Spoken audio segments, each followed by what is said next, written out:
Man Meat Witches, Graybeard Crowfather here. Hope everybody's doing well, staying safe, staying healthy. It's just a few days away from M Bulk, and I'm hoping that everybody will get a chance to celebrate it, whether by yourself or with a few other people if possible. Maybe my video the other night gave you some ideas that you can use to actually celebrate the day. I'm going to cover a couple of topics tonight. One pretty serious, and then one not so serious.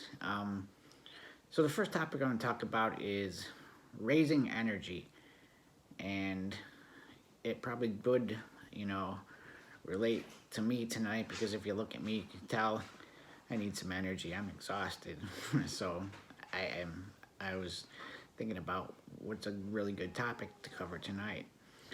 So, raising energy. Raising energy is something that you can do when you're going to either perform a ritual, perform a spell, celebrate a Sabbath, or just if you need to raise your energy in general. There's a few different ways that are the most common as far as like raising energy is concerned. One is something that probably everybody has done at some point in time in their life, whether intentionally or unintentionally, and that's singing. Singing can actually raise energy, and you can do it sometimes without even knowing it. Another option that you can do to raise energy is dance, believe it or not. And if you're doing it by yourself, it'll raise the energy, and if you're doing it with a group, it can actually raise more energy. There's a few other options that you can do.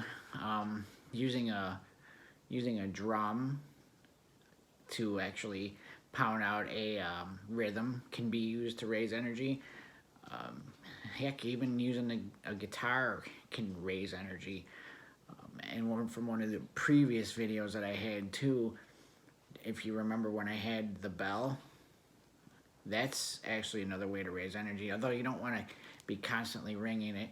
You want to give it a ring and then give it a moment and give it a ring, give it a moment.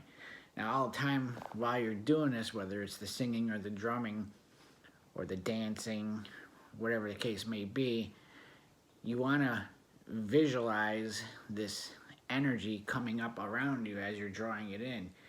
Now, you don't have to have your eyes closed, you can keep them open, but definitely visualize that energy that you're actually raising.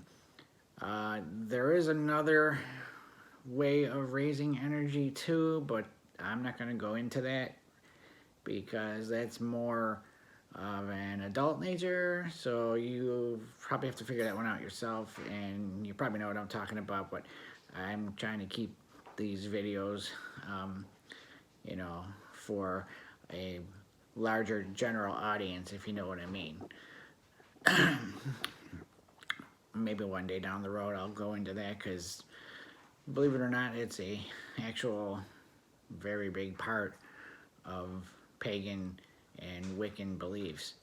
But that's another story for another time. So yeah, raising energy can be done in multiple ways. Now, once you have that energy raised and you've envisioned it, you want to take it and you want to direct that energy into what it is that you're doing. So again, this is through visualization. Say you're creating a, let's just say you're creating like a sculpture, like a clay sculpture that you're going to put on your altar, and you're using clay. So you want to imbibe this sculpture with energy, so you figure out the best way for yourself to actually raise that energy, whether it's drumming. Gather that energy. When you feel that you got it and it's ready to go, then you set your method aside. And if you have a skill, unlike me, I have no sculpting skills, but you can actually direct that energy into your hands and have it flow into that sculpture. And doing that will imbibe that sculpture with that energy raised. Now, some people believe that you do need to, at some point in time, release this energy. Again, that all depends on the situation. Say if you're using the example I was talking about of sculpting a sculpture for your altar, you don't need to release that energy. If you are casting a spell or working on that ritual, then yes, you do actually, once you have completed that spell or that ritual, you do want to release that energy. You don't want it hanging around. Not that it's bad, but you'll find yourself pretty drained if you don't, and you don't want to do that. So you can release that energy in a few different methods. Just allow it so that you can disperse it, or more commonly done is you can do the grounding where you don't have to sit on the floor. You can just actually make sure your feet are on the ground at some point and feel that energy then just work its way off you. There's not really a big chance of it becoming negative, but again, like I said, you can actually end up having so much energy that it will eventually disperse, and you will be finding yourself that drained from generating all that energy.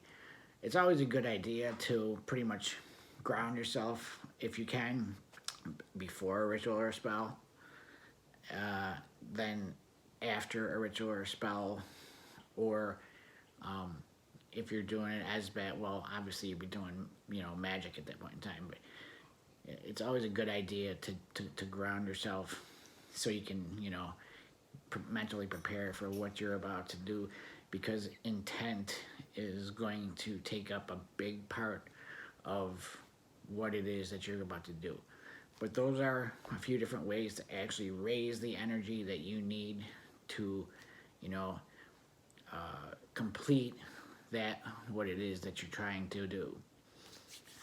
I know over the past few videos I've been forgetting to mention to do some homework, and it's not that I wanted to forget. It's just that obviously with everything that's been going on here, it just completely slipped my mind. So I'm going to say the homework right now beforehand. So if you have time for it, go ahead and figure out a way that you want to try to raise some energy, and don't actually use it for like a ritual or a spell or anything. Just raise it so you can figure out how to bring it up, and then once you have it and you realize that you can do it, then ground yourself and disperse it afterwards. It's going to take some practice, so you're probably going to want to try this. I would say maybe try it once in the morning and then once at night, but don't overdo it because you'll wear yourself out. Don't try it in the morning, then at lunchtime, then at night. I mean, you'll find if you do that, you'll find yourself getting a really good night's sleep, and you won't feel like you have any energy to get up in the morning. So, maybe every other day try it once in the morning. Next day skip. Next day once in the morning. So that's your homework. At some point in time, try to actually raise energy in some way, shape, or form. So that was my serious subject for tonight. And I know I'm kind of feeling like I'm repeating myself and stuttering. And again, I apologize. Like I said, it's been a rough week, and things are just starting to slowly get back to normal for us here. Now, on the lighter side, one of the things I've actually heard people talking about at some point in the past is doing spells using emojis. I never put much stock in this. I don't believe it actually works. I think, in my opinion, it's kind of ridiculous. I know some of you may have tried it or done it in the past, and you might get mad at me for saying it, but I think it's actually ridiculous. In no way, shape, or form could I ever imagine that trying to put magic out there and the spell in the form of an emoji would ever actually affect anything in the real world as it is a digital form.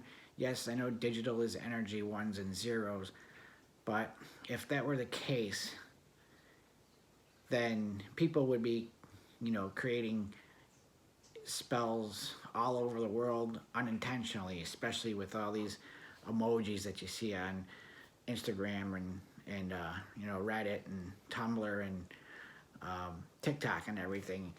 That would just be absolutely insane. This it would it would just cause so many problems, and that's why I put no stock in it at all. I don't believe it works. I never will. If you do believe in it, that's all on you, but I've never seen it happen in the past, and I don't believe it'll ever happen. Sorry, it's just my belief. Yeah, so don't, and if you feel the same way, yeah, don't put much stock or any in emoji spells. I don't believe in them. Don't put any worth to them. It's just the way I feel. So those are the two topics that I had for tonight. Again, if you get a chance, go ahead and try to do some energy raising. Also, hopefully, you'll be able to do a in-bulk ritual again by yourself or with a few other people. Everybody, stay safe, stay healthy. Oh, and before I go, just remembered. So I did actually see that the 2 copies of the Wicca Bible were in transit. So I should have those by, what's today? Friday. I should have those by next week, Friday. So once I do get them, I'll let everybody know that I got them, and then we'll announce a way to, do a drawing for a couple people, and then you'll be able to actually, have a copy. So we'll figure that out when they arrive, though. So once again, everybody stay safe, stay healthy. Graybeard Crowfather, signing off. Blessed be.